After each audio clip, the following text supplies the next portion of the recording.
front here who is going to be recording the meeting. So try to keep profanity to yourself. So. I'm Gloria Eby. I am with the City of Winter Park. I am the Director of Natural Resources and Sustainability. My fabulous teammates are here tonight. I have Charles Ramdak. He is the Public Works Director for the City of Winter Park, and his fabulous assistant, Don Marcotte, over there. And we have our consultants here tonight with Pond. They'll be introducing and giving a majority of the presentation this evening. And shout out to my sisters of Mead Gardens. We got the director, executive director, and Emily in the back, who we always do restoration events with. By the way, this Saturday, an invasive species removal event happening here that we're working together with. So we're excited to be in this partnership tonight to help tell the story of how we got to the funding and the project before you that is intimate to each one of you. This is your backyard. This meeting is for you because what we want is the restoration of your creek. This project isn't the cure-all for everything. We want to give you the expectation. We want to give you what's involved in that scope of work that's federally funded. And we want to talk a little bit about the future with that. So a little housekeeping rules. I have no idea where the bathroom is.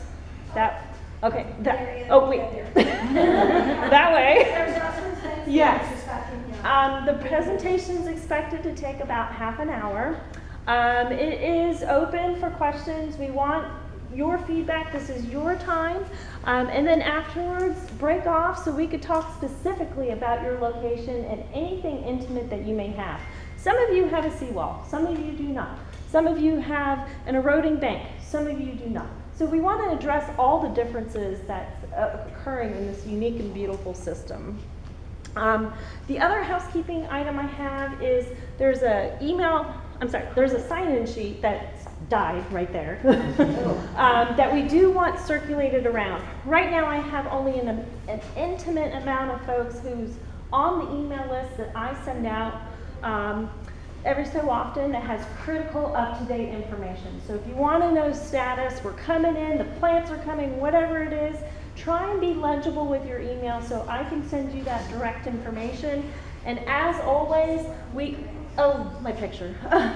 As always, we have a website dedicated to this project, and you can always get that. The presentation we'll place on there within a couple of days, and we do have a study that's officially complete, and that study with all the pictures and topography information, we've already had that requested, will be available. So I'll be quiet now for the half-hour start of the meeting. You want to talk about the right of entry? Oh, yes. Thank you.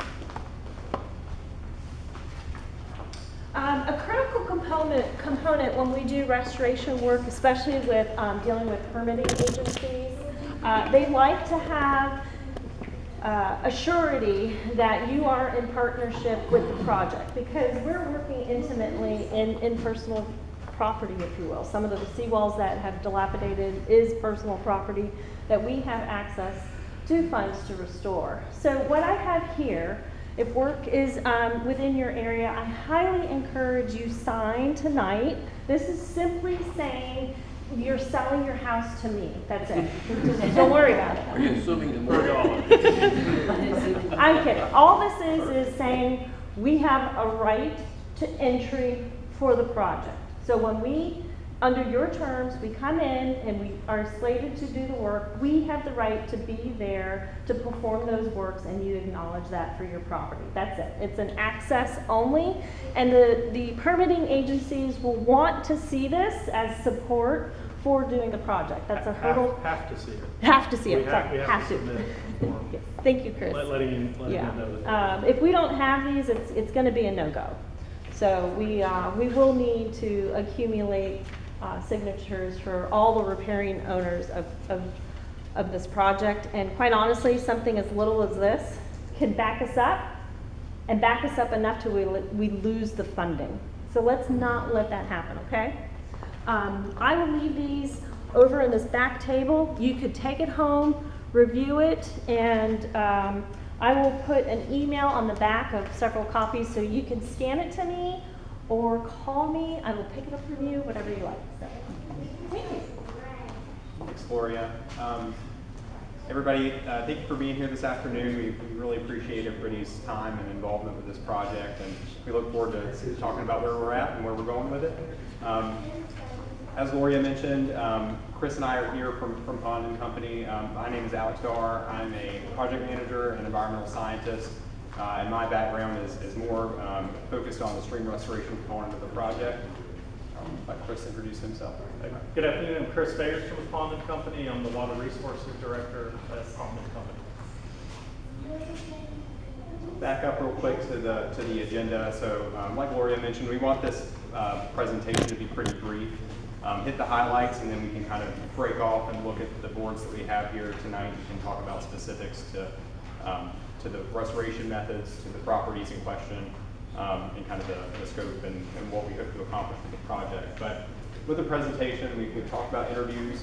We'll look at the overview and the goals of the project. Alex, Yes. do you mind using the mic if it's not loud? It's a little difficult back here. I am a loud talker. So. I think it might be back.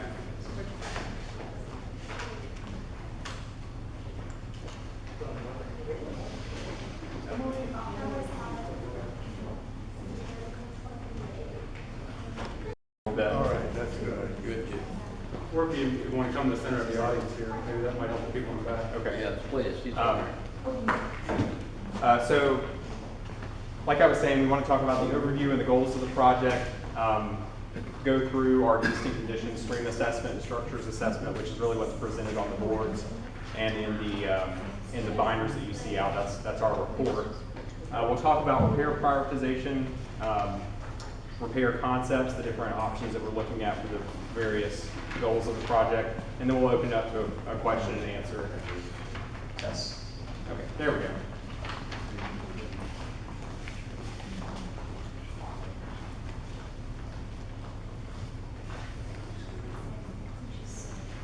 Alrighty, so as you can see here, the figure to the right shows the Howell Creek breach that we are assessing as part of this project, and kind of what we're focusing on. So from Lake Sioux to Lake Virginia is essentially the project breach.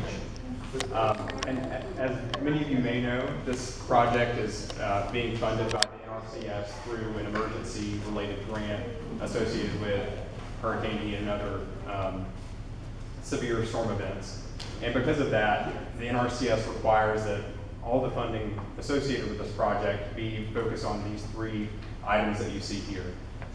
For them to give approval for the various pieces of this project to get constructed, it has to have threat to life or property, watershed impairments, and that can include sediment, and a contribution to flooding. So the priorities that we'll show you here, essentially we've identified those as being ones that are potential to alleviate a threat to life or property, address the impairment in the watershed, or mitigate flooding in some way. So yeah, a couple bullet points here about what we hope to do: enhance and restore the degraded stream banks and structures, promote passive vegetation enhancement. That's kind of first and foremost, is improve through natural function. Remove debris that have entered the channel through, as a result from the increased storm events, and improve flooding, or mitigate or attenuate flooding through this reach of Howell Creek. Anything you want to add on that, Chris? Nope, I think you covered it. Well, I guess one thing to add, if you go back to those three criteria, if we try to submit a project that does not meet those criteria, the threat to life or property, watershed impairments, improvements that address a watershed impairment or mitigate a flooding, that will not be approved. So we have to make sure that when we craft these projects, we craft projects that are going to be fundable by NRCS. So that's just a key component to the project and utilizing the funding available. Could I ask what a watershed improvement is? Watershed impairment, so something that's degrading water quality, so if you've got a eroding bank that's contributing sediment load into Lake Virginia, that would be a watershed impairment. Bald tree, any detritus, debris?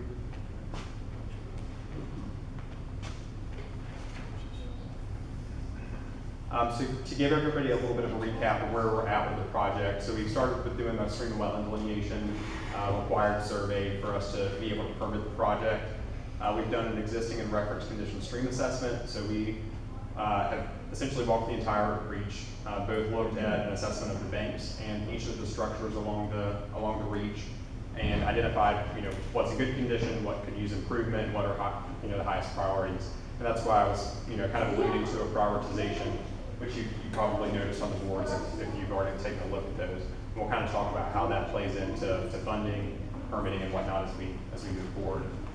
We've met with the NRCS on site with other project stakeholders, talked about what we were seeing as priorities. We discussed our stream assessment and the bank assessment, and kind of talked through understanding what we see as priorities, what we see as fitting funding to get aligned on what would be within the parameters of getting approval from NRCS.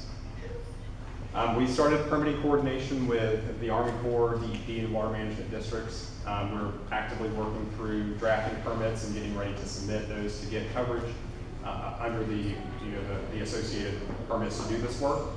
And then we're actively working through concept design preparation, and that's kind of what we're presenting here today is those options that we prepared and feel are most suitable for the repair of the various structures.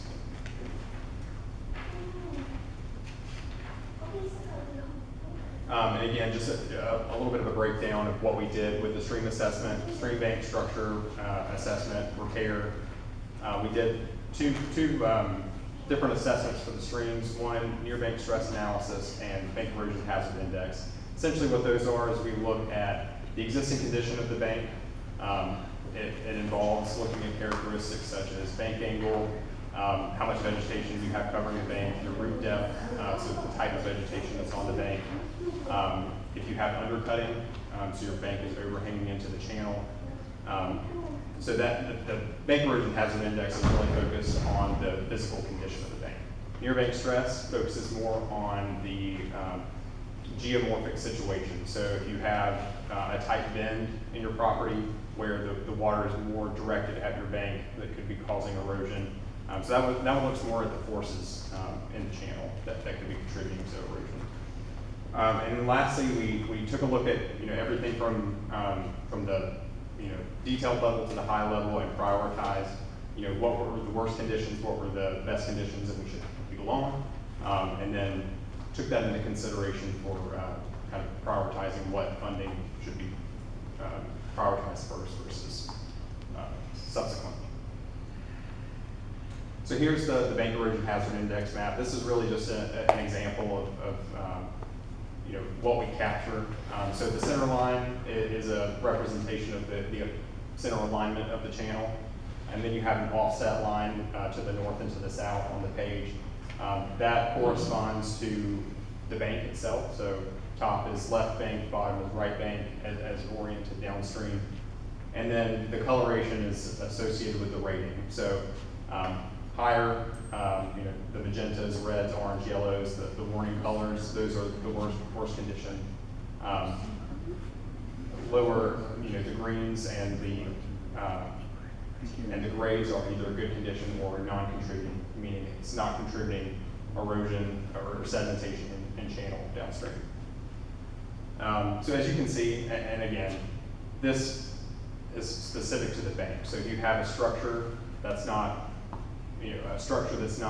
actively contributing sediment, those are where you see those non-contributing areas. Those also could be areas that are very well attached to the floodplain and don't have the opportunity to erode. So you can see here upstream, we had one location that had some active erosion, not a whole lot of vegetation other than herbaceous, and there was some active undercutting in that location. A couple of tight bends as we move down channel. So you can see the yellows there, but overall, from a high level, a lot of the banks in the natural had good physical characteristics, and that mainly is due to good access to the floodplain. You don't have vertical banks in a lot of locations, but as you move down past Mead Garden. Yeah, maybe give them a little, go back, give them a little reference. I think everybody could tell, but that's, Oh, yeah. that's Lake Sioux, and then you can see Alice Pond there, and we're kind of on the right-hand side where we're sitting right now. So that's the first, what is it, 1,200 feet or so, maybe? I think so, yep. Okay. So still Mead Garden property here. Right here, this yellow line is essentially the bridge crossing, the wooden bridge crossing towards the end of the property. One of the other high priority areas just downstream of that bridge crossing, vertical banks, the trail is right up against the channel. High risk of erosion. We've got trees, right at the bank line, and you're in a tight bend, so high likelihood that you could have future erosion and tree loss and whatnot. Moving down channel, you become the channel becomes more confined, less access to the floodplain, so you have a little bit more incision or confinement of the channel. So that is reflected in the yellows that you see here. And then moving down to the last part of the reach, Lake Virginia, you see here downstream. Essentially, through this large bend where the channel's widened, we have almost non-contributing banks from an erosion standpoint. That's because of over-widening of the channel. So no active erosion through there. There were quite a few properties along this, especially the downstream reach here, that had significant cypress along the banks, which is very beneficial to hold the bank and prevent erosion. Last section here, left bank. Again, this bank just doesn't have a ton of diverse vegetation, mainly herbaceous, and is a little bit more steeper slope. So had a bit of elevation from this evaluation. So where you're showing the bank there, that's going through that property that they're doing the construction on. So Yeah, right. like the actual bank is not there. So what does that line represent? It's just a representation of. It's not. That's just an offset line to kind of show the Okay. condition. It's Okay. not really that. Okay. That's not really the Yeah, bank. It's sorry. much narrower than that. Yeah, Yeah, just demonstration. Okay. Yeah.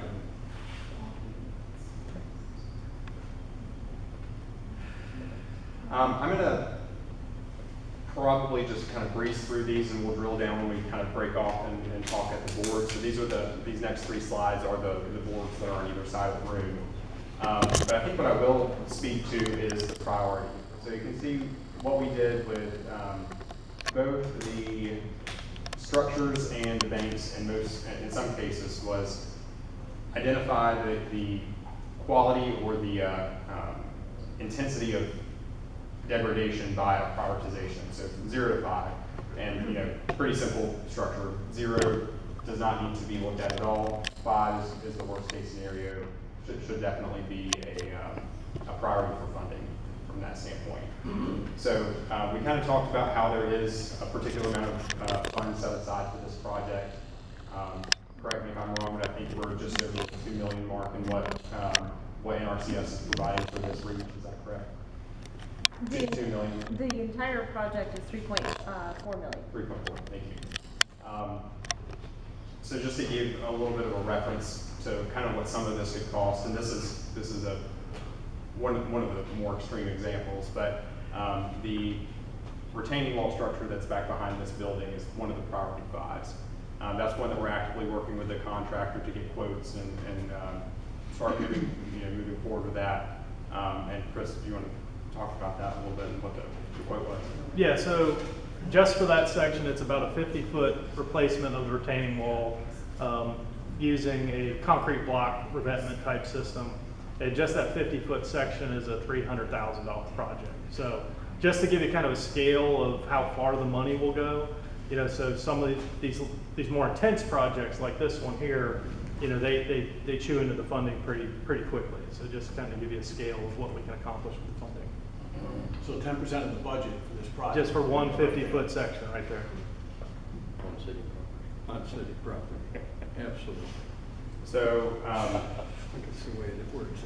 so what we're thinking, and when we're talking about concept options, first, least expensive option is passive restoration through plantings. That's something that we can deploy rapidly, very easily, and we can take a select planting group, and everywhere that we have natural bank already, we can improve the system by doing those plantings. So that's something that we considered as one of the concept priorities, and we'll talk about that as we move forward here. But as you can see, there's a color coding with the call-outs. Everything that is priority 0, 1, and 2, those were things that were lower priorities and would be things that could be addressed if there's funding available. Priority 3 is a yellow, and priority 4 and 5, those are red. So again, sequentially getting more priority from a funding standpoint. So you can see the corresponding yellow. If you're looking at the report, there's also a color coding with the photo log attached to that report. As you can see, through this first reach, we have, I can't see that from here, but I think it's priority 4 for the bank repair there in the upper part of the reach for Howell Creek. Moving downstream, we have a priority 3, which is a sheet pile with wood capping. This is a location where we're in a super tight bend, and what's happening is the confinement of the channel is causing erosion underneath the wall. So not an immediate, it's not in worse, horrible condition, but 5-10 years it could be an issue.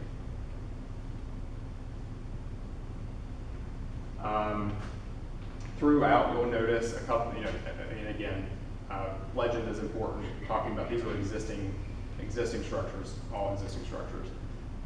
The proposed structures or the concept that we're preparing or proposing is on the table that we'll show up here, and also have at the breakout area. Quick question while you're on that reach. Yeah. Are there going to be any changes in the flow control structures in terms of how much water is retained in Mead Gardens, or is that going to stay? We're gonna, there are 2 existing water or grade control structures that are out there. This first one that's right downstream of us here, it's actually listing to the side and directing water into the bank and causing some additional erosion. That one will be reset to the proper, to the elevation it was set at. And then the next one downstream actually has some major erosion under it. We'll be repairing that undermining of that structure, but we're not going to be changing any grades. The NRCS funding won't allow us to do anything that's going to modify the flow conditions. But you'll adjust the flow, the one flow inhibitor, is that what it is, right? Grade control Just downstream, Yeah. you're gonna adjust that. We're gonna reset it. It's significant. Yeah, we're going to reset that. When you talk about the wall that you're gonna be removing, are you talking about that vertical, almost looks like a corrugated, hard plastic metal that's actually right next to that? Yeah. So for this one that's failing out back here, it's a vinyl sheet pile with a concrete cap. We'll be replacing that with a different system, which Alex will kind of talk about our menu of options we have in different places. But so that one will be getting a different type of retaining wall there. We're still working with the contractor to kind of finalize that design. But for the grade control structure, it has a vinyl sheet pile that kind of is holding the bank up. That will be removed, and that bank will be restored through more appropriate measures. And I just want to add, I don't know if anybody has actually seen the damage that was done right out here over the reach. It is the most extensive damage. Unfortunately, the beautiful cypress knees and trees that are right before it shunts the water so quick up against that wall. It created such a force and made that collapse. So we're working really tightly in that area to rectify that for the future. Yeah, it's potentially going to fail any day. In terms of the priority list on the map, so some properties don't have a priority ranking too. Does that mean no work to them? So the callouts that you see here are everywhere that there are structures. Where there are not structures and there's just naturalized bank, that's where we would propose passive plantings, which is kind of a separate thing from the priority scale. So you wouldn't do a structure where there isn't a structure today? Correct. The funding wouldn't allow us to do it wouldn't fit into those buckets. Yeah. You know, so we wouldn't be allowed to use the funding to put in a new structure where there isn't a structure. Unless there was unless it was dirty creek, unless there was. Yeah, or silty. you had your house is right adjacent to the creek and it's eroding to a point that you're gonna fall into the creek. You know, you've got potential property damage. It would have to be directly justifiable from the funding source, which is emergency repair associated with the storm event.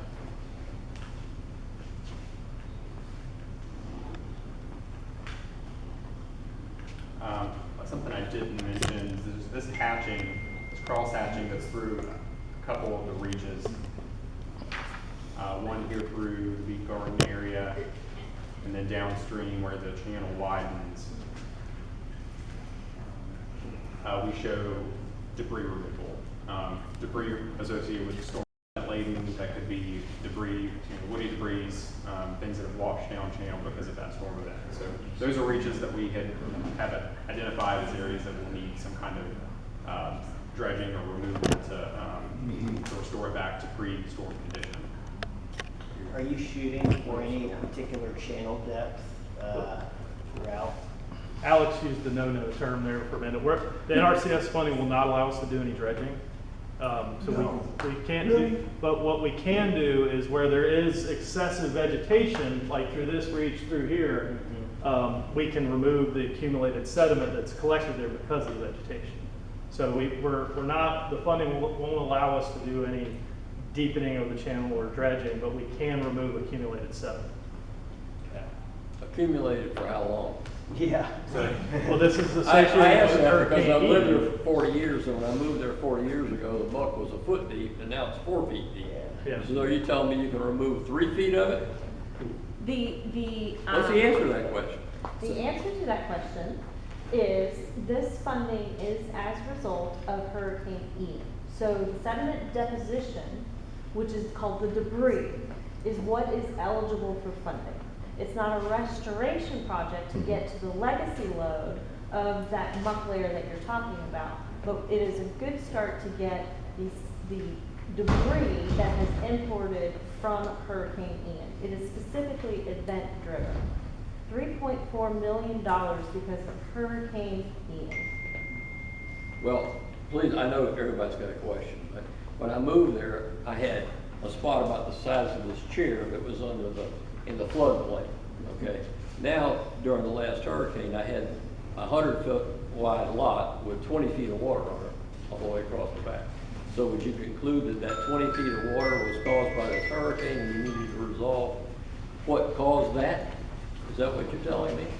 Well, we're not dealing with flood control of the water that is going up into the property. What we're dealing with is the aftermath of a hurricane that imported debris that is impacting particular areas, whether it's a seawall or So how do we know what it sediment. was like before the hurricane? Our stream assessment team in the report has the survey information related to that. There are a lot of markers that show it's imported sand, white fresh sand. There's detrital material in the sand. There's a lot of biological markers that allow us to determine what's newer imported sediments and vegetation.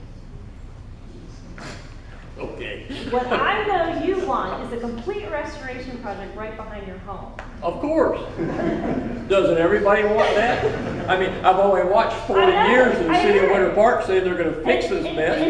And tonight is to set the expectation of what that funding can do for you. What are they gonna do? And will do. Well, Like what? Yeah. when you talk about dredging and so forth, Yes. and there's Debris sediment in removal. there. What is There's a this sandy debris? bottom down there, Mhm. eight or 9 feet deep.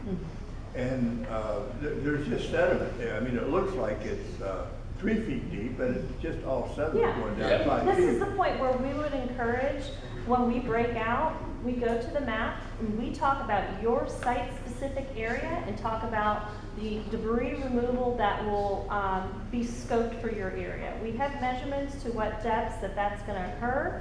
That's not beneficial to the people that don't have that activity. So I would encourage that when we're done with the presentation, let's do the side conversation on the map and talk about your site-specific condition, your site-specific condition. I know what you want, so. Thank you.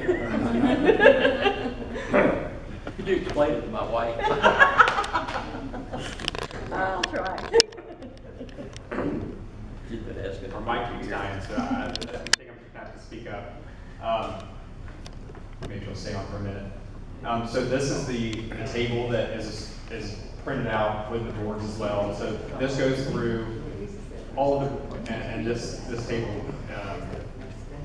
the table that's out here actually includes every structure, but this is specific to ones that have a priority applied to it greater than 2. These are these existing? Yeah, all existing structures. So on the left side here, those are the structure approximate station number per the alignment that's on the sheets there. Parcel ID, address, priority, going back to the legend that's on those sheets. We can talk about that when we're breaking out as well. And then our proposed, our concept design solution. So you can see here we include, vegetative planting, core fiber mat install, reach wide. So essentially anywhere that has natural bank existing or we're proposing a natural bank would have this vegetative consideration with the planting list that we'll have on a future slide. The debris removal, again, multiple reaches as identified on those last couple of figures. And then our proposed concepts for repairing those structures are essentially threefold. One is just straight natural plantings, core fiber, minor bank grading to fix those small areas and get it planted and let it stabilize through vegetation. Second is a more reinforced, but also a more aesthetic looking than a structure itself. And we're going to look at photos and examples of all of these. And then last but not least is a true hardened structure like a concrete wall or a concrete cell type system, sheet pile, things like that.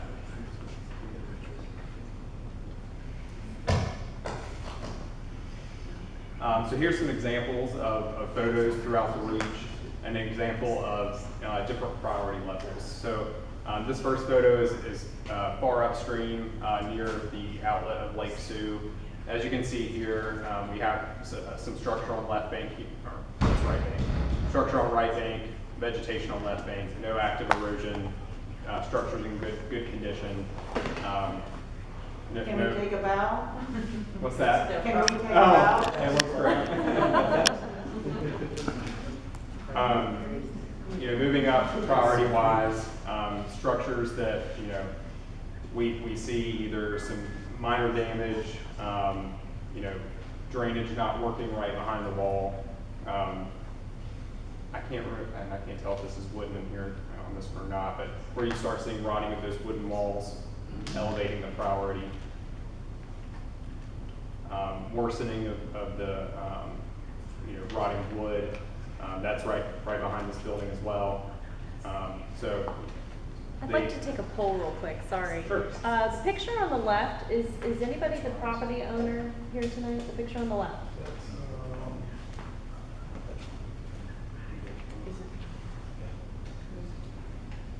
Is there something you need passed along to them? We need to talk to them. That's what I was thinking. I'll be back. That's what I was thinking. I think that's 1623 Barcelona Way. 23. No, It's next 23 to is Sam. please, it's not. It's the one next door. But that's wood wall there. No.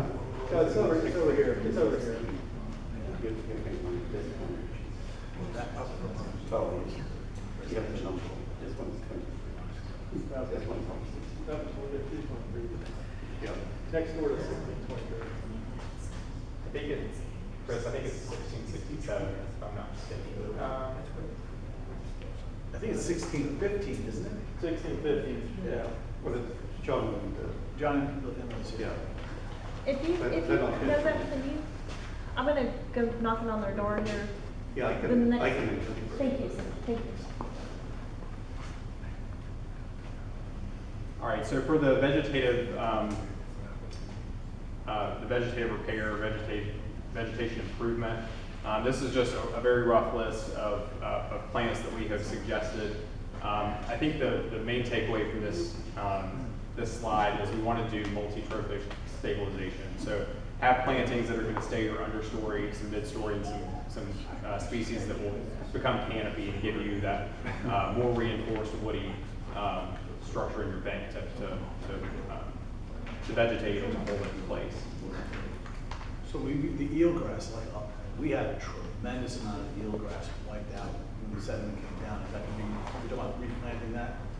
It's something that we're considering. Again, like all of this is dependent on availability, permitting. Once you start getting into, actually digging in the channel itself, it's kind of a tricky situation with the Corps to make sure that they are on board with that kind of thing. But it is something that we would love to see as a part of this project. So when you do vegetation piece, is it just planting? Was it something like So holes? for the, I guess the first part of the bank on the very upstream piece where we have active erosion, that might be somewhere that we do like a core fiber mat with it and smooth the bank out and then do the planting. So you have like some core fiber mat that's holding while that vegetation comes in. Everywhere else, it'll just be like a kind of a triangular 2-foot on center planting pattern between your water line and your top of bank. It's really dependent on what's going on at that location. If you've got active erosion going on there, we're gonna have to do more than just planting. If it's just an area that we can reinforce with some additional planting to vegetate and stabilize that, it would just be this vegetative stabilization.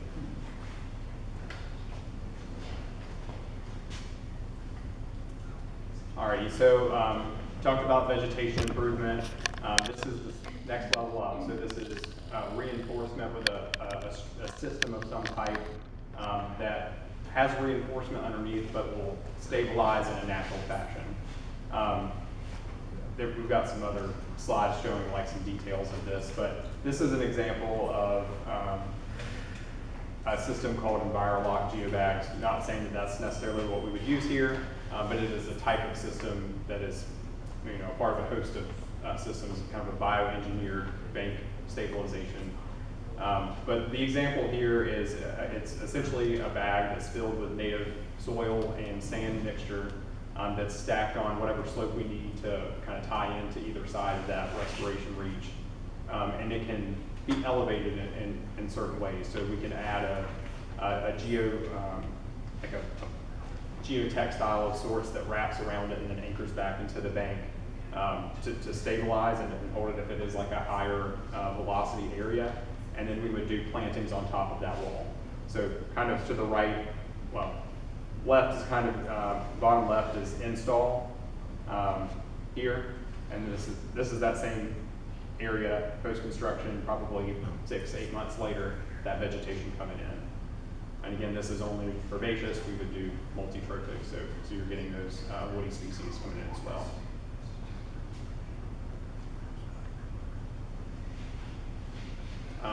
Here's a couple examples of different types of those structures. This one is a encapsulated soil layer lift. Sorry, I'm on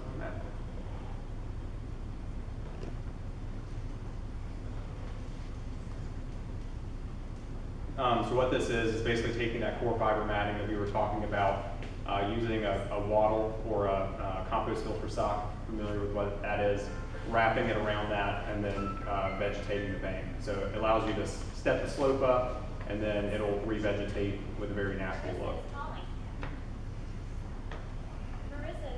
So again, this is that same structure. Here's a detail of it. So it uses a combination of those bags, anchors that they sit down on, and it pierces through those bags so it has that tension to hold it. And then there's upgrades to that to have anchors back in the bank. The one caveat with this system, and really any of these, is when we start sloping them, when we start adding those additional features like the anchors, it becomes more invasive. We have to be able to plant those anchors appropriately, we have to pull the banks back, excavate that material to get it back in there appropriately, and then rebuild the bank.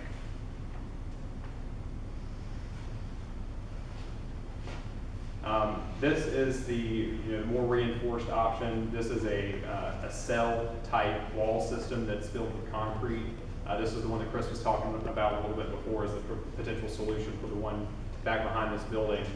And really, the more hardy structures are going to be considered in locations where you can't make adjustments to the width, the width of the channel, or you have a ton of force in a tight bend that we really need a structure that's not going to be movable.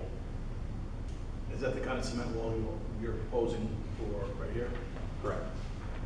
Some potential variation of that. I mean, you can have, so that the bags will biodegrade, and then you'll be left with the concrete blocks there, and they can come in different textures and colors. But I think the city's planning on planting along the trail to kind of get that area a little less visible as well.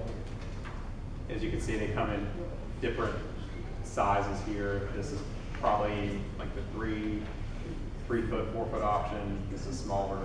So different variations based on the situation. And one of the reasons we're looking at this is putting back a sheet pile wall in that same location wasn't quite double, but it was significantly more expensive than the Guardian system. It's a cheaper alternative. You all are the experts in this, but why aren't you looking at riprap there? Because it's way too steep. It's way too It's steep. way too Okay. steep. The You need to lay that back to 3-to-1 grade would be. If we remove the wall, it'd be 1-to-1 or steeper, and you really would prefer that to be 2-to-1, 1.5 to 1. So we'd have to get into the trail really close to the building to do riprap through there. It's not a good solution.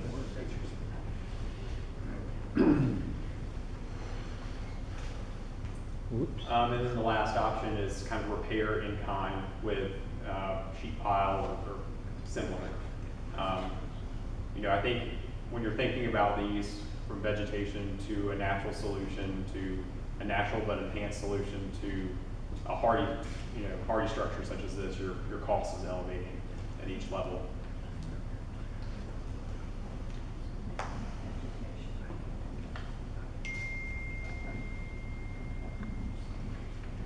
So just a quick discussion of the project constraints. I think first and foremost is justifying each of these repairs to NRCS. Like I said, we had a great meeting with them on site.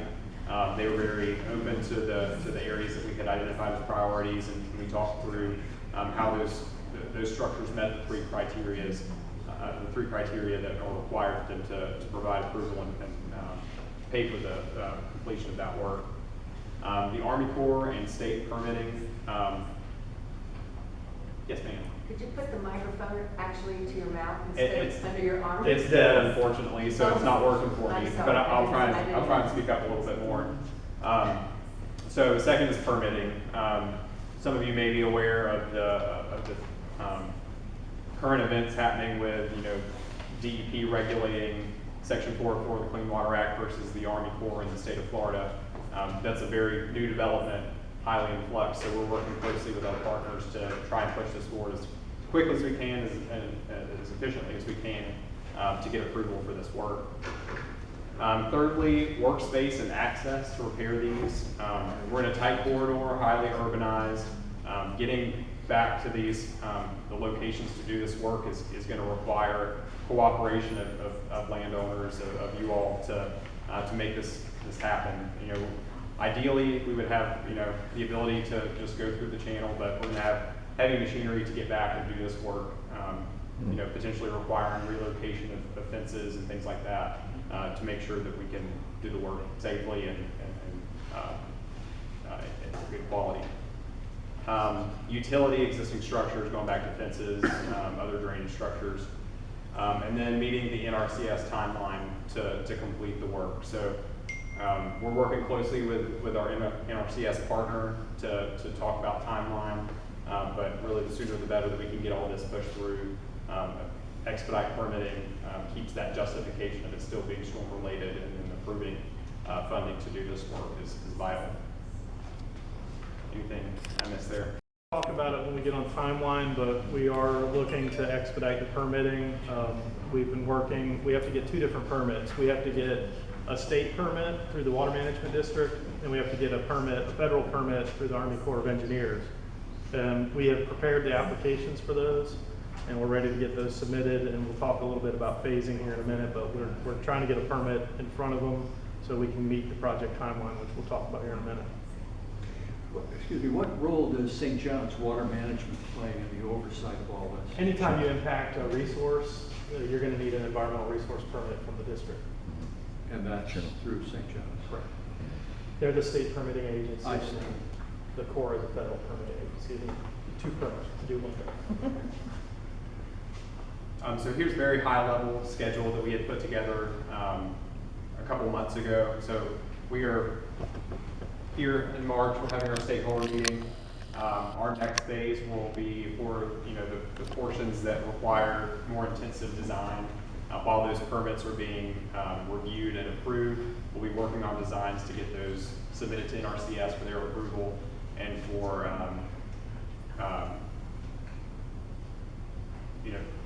completing the engineering design of those structures. Some of them, really at a base level, the planting does not require anything, so that's something that we can execute pretty quickly. But every structure here that we presented will require some level of design. And to kind of add to this, this was something like Alex just mentioned, we put together late last year. As we work through this and we work with Gloria and her team on the funding and the need to get this project expedited, we've actually have modified this schedule and we've prioritized the projects into our vegetative plantings don't require permitting. So we can get to work on that stuff immediately. So projects that require extensive permitting, they're going to be our last ones to complete. And projects that we can get through a simple, I'm going to just use a layman term, generic permit that you can just apply for and receive, we're going to go for those. So we have our phase 1 projects that we can start working on immediately, our generic permit projects that will be soon to follow after that, and then phase 3 will be our intensive permitting. But we're going to try to get everything submitted in our permit now, and start working through what we can to phase the project out so we can meet the timeline. What is the timeline? What's your drop dead date now, Gloria? May of 2025? March of 2025. So we've got a year, so we don't have a lot. You're gonna start it or finish it by then? We got to finish. Finish it. By March of 25. It's gonna be tough. They got a year. No, well, that's why we're phasing. So, and we're working with our agency partners. We've already started coordinating with the Army Corps. We've started coordinating with the district. We're actually trying to utilize a alternative permitting method within the water management district called an emergency field authorization, which can be expedited faster than your environmental resource permits. So we're working diligently to try to expedite the permitting process. What does the blue ribbon mean? That's the No, the blue ribbon that people came and. Oh, those are our wetland flags. Or what? Wetland flags. So for part of the permitting process, you have to identify the extent of the resource, the wetland, the waterway. So our scientists went out and hung those flags to show the extent of that. And we left them hanging because sometimes the agencies like to come out and verify the lines and agree with us or disagree with us, hopefully agree with us in this case. So we left them hanging in case the agency wants to come out Can when we we take permit. them off? You can take them off. I don't think this will be a highly contested resource. It's pretty cut and dry. Leave them. I'm gonna take one out of my front yard. Chris, do you want me to back up to the table to talk about the phasing of the permitting? Yeah, I think that might be helpful to kind of.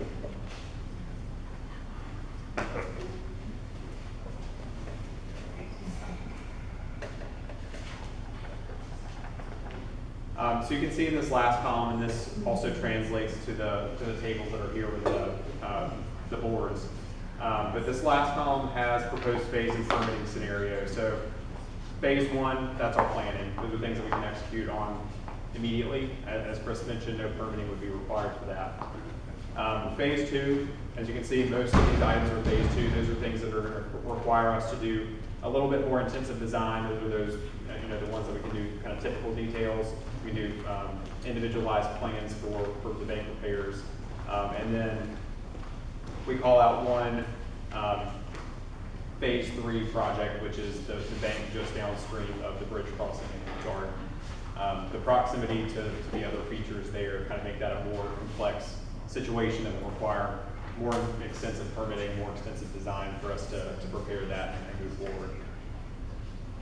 So, and as Chris mentioned, kind of the intent here and sequences, while the work for phase 1's being done, we're working on permitting and design for phase 2, and as that gets approved and it moves forward, we're concurrently working on 3, so it can kind of happen in concert from a construction standpoint.